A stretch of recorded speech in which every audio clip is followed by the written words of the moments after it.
In today's video, I'm going to teach you how to set up an inbox list workflow in Trello for task Triage. Start by opening Trello and logging into your account. Once you're in, look for the Create button. Then choose to create a new board. For the board name, enter Tasks Triage, and then click Create.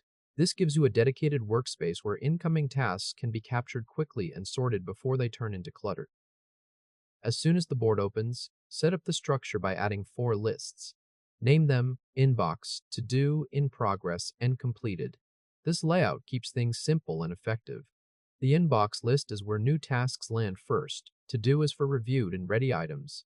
In Progress is for work that has started, and Completed is where finished tasks go. Next, open the inbox list and click Add a Card.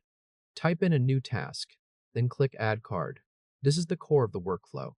Instead of deciding everything right away, you can capture tasks first and organize them later.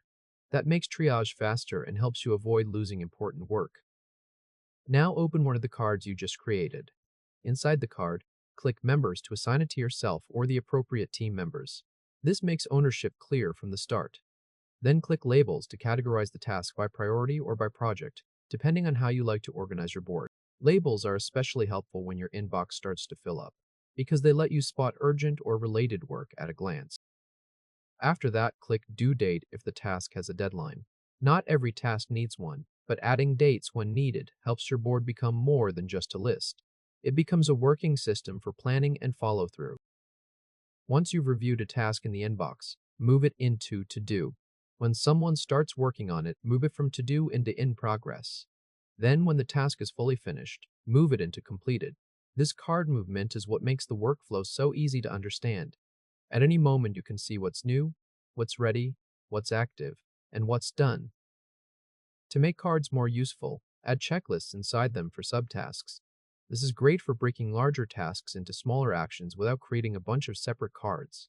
You can also attach relevant files or links directly to each card, so everything connected to the task stays in one place. Repeat this process for every new task that comes in to maintain the inbox workflow and keep your board organized over time. If this helped, hit like and subscribe for more quick tutorials. And that's it. You now have a clean Trello task triage system that helps you capture work quickly, review it efficiently, and track progress from start to finish. Congratulations!